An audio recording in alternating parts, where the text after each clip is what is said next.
大家好，我是张大刚，今天继续给大家带来《刃牙》第2季的解说。上集说到，永次郎插手比赛扔飞天内，反被战败选手围住群殴。当然，永次郎根本没把一群败将放在眼里，拳击手就用拳击的方式击败，摔跤就用摔跤的方式，就连横纲都能单手推动。所有的战斗都是一招致命，到最后就只剩下红叶。虽然之前口口声声说要和永次郎决战，但是在真正面对永次郎的强大时，红叶还是害怕了。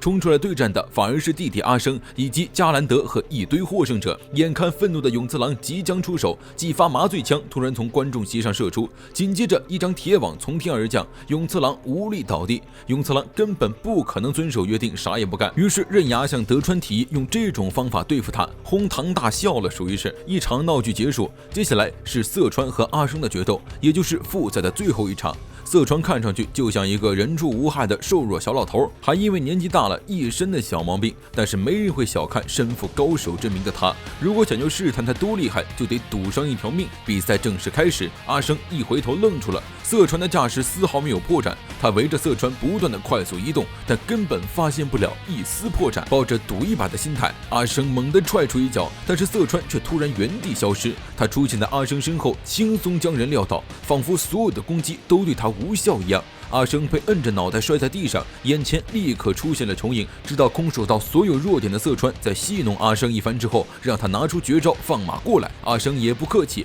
摆出断绳之的手势向色川抓去。突然之间，所有人都呆住了，阿生的手指居然被色川勾住了。色川再一次将阿生撂倒，但这次却正中对方下怀。阿生还留了一手，他一个反转抓住了色川的脑袋，紧接着对着他的眼睛就是一拳。这是骨流杀法，眼底碎。通过击打眼球使其破坏眼底的骨头，直接损伤大脑，这是阿生不会用在红叶身上的绝技。但这一招对色川根本无效，因为他的眼睛在很久之前就已经换成假眼了。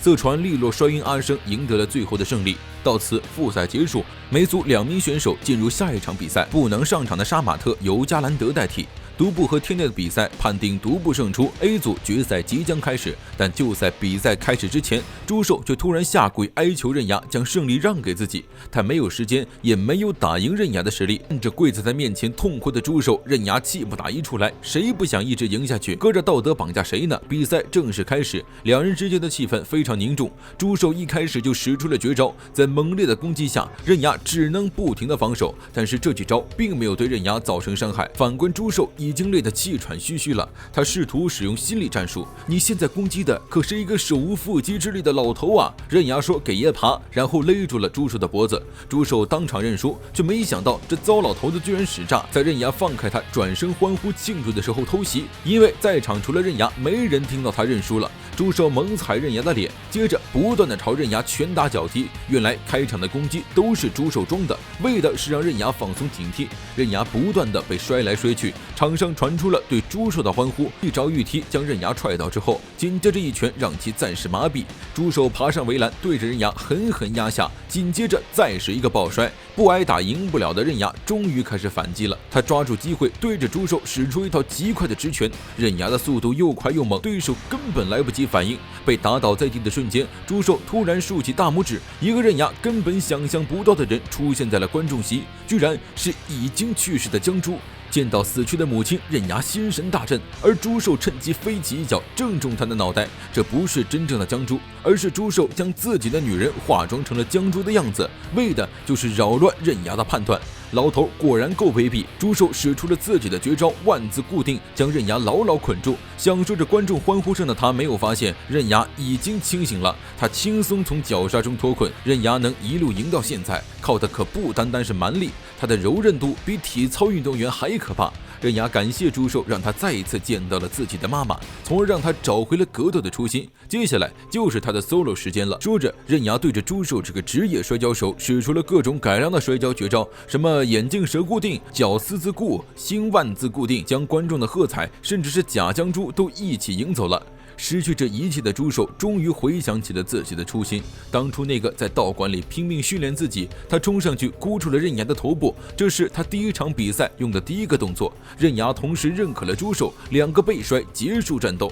被刃牙用摔跤击败的猪手也坦坦荡荡地认可了刃牙。A 组冠军诞生，正是刃牙。B 组克斯即将对战烈海王。15年前，一个7、8岁的小孩用自己的身体拉动大象，赤手空拳拦下狮子。之后，父亲被狮子咬死的小孩被毒不领养，于是有了现在的克斯。神心会是实战空手道的本家，站在本家顶点的克斯，如果输给了中国拳法，那么空手道的历史将化为虚无，神心会也得砸招牌。当然，克斯自信满满，一场中国拳法和空手道之间的战斗即将开始，两人之间的气氛剑拔弩张。一开始，克斯就摆出了音速拳的姿势，不管烈从什么方向攻击，他都能完美反击。但烈似乎并没有攻击的意图，于是克斯缓慢地朝烈靠近。就在他以为自己胜券在握之时，烈突然张开双臂，他的上身就像是充气一样鼓了起来，紧接着一口气吐出，如一道无形的攻击直冲克斯脸部。克斯猝不及防，闭上眼睛，在睁开的时候，烈已经出现在了他的面前。克斯急忙一拳挥出，但烈比他更快，超越音速的恐怖一拳直接将克斯从场上轰到了观众席，在克斯的身上留下了一个可怕的凹痕。所有人都大惊失色，中国拳法包罗万象，想要全部学会是不可能的。打岩是把自己的五体当作道具，敲击打踢，将一块岩石打磨成圆球的一种修炼方式。当然，这个训练不保证手脚毫无损伤，所以需要持之以恒的锻炼。只有拥有非常人所有的速度力量，才能将岩石如同奶油一样轻松切开。锻炼成功的人甚至可以用手脚开山挖穴，而烈的打岩作品是一块庞大圆润的黑曜石。回到场上，克斯颤颤巍巍地从观众席爬了回来，但是中了烈的一拳之后，他已经无力再战了。烈站在中国拳法的悠久历史上，对空手道发起嘲讽，把人孩子气得画出了原画，彻底晕倒。这场战斗，烈只用了一招就获得了绝对胜利。接下来是 C 组的比赛，不过在此之前，德川特地加了一场表演赛，几个伙计将一个巨大的箱子推上场，一条比人还粗的蟒蛇破向而出，加兰德对战大蟒蛇。面对蟒蛇的血盆大口，加兰德不闪不避，直接让他咬伤了自己的手腕，然后猛地将大蟒蛇摔了出去。蟒蛇不甘示弱，用身体缠住加兰德。加兰德用拳头猛击巨蟒头部，直到打得他头骨碎裂，松开束缚。加兰德用世界最大的爬虫证明了自己的实力，他已经迫不及待地和自己的对手对战了。他的对手杰克此时正在休息室里嗑药。之前说过，加兰德其实摔跤是个外行，全靠自己的蛮力赢下的比赛，所以你以为他只会摔跤就大错特错了。在加兰德面前，就算是杰克都看上去非常渺小。比赛刚一开始，加兰德就朝着杰克冲了上去，猛地将人撞在围栏上，随后又把人抓起来摔到半空，自己则在地面上不断翻转身体，对着降落的杰克不断挥拳，紧接着一把抓住杰克还想要还击的手狠狠抱摔，杰克毫无反抗之力地被砸在地上。面对这位俄罗斯最强，他的眼中逐渐冒出了红光。加兰德从后抱住了杰克，后将其向空中抛去，杰克高高飞起，又重重落地。紧接着他又被加兰德在场上扔来扔去，丝毫没有还手之力。但就在加兰德伸手掐住杰克的瞬间，他开始反击了。只见杰克眼冒金光，从地下攀到了加兰德的身上，死死拽住对方的手腕，然后反手将人摔了出去。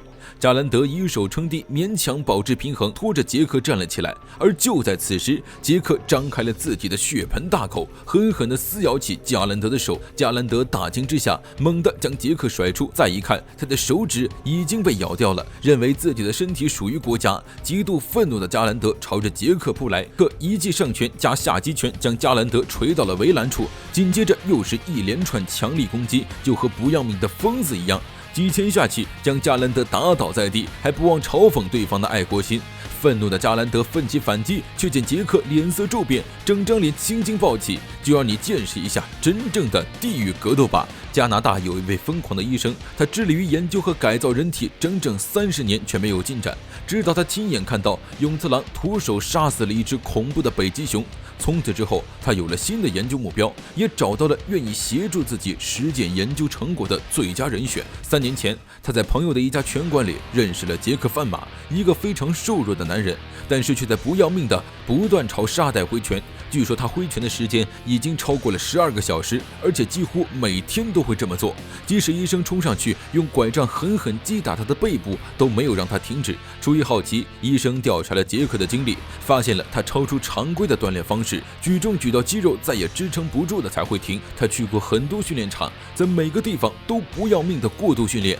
这样的训练反而会导致肌肉萎缩，身体越来越虚弱。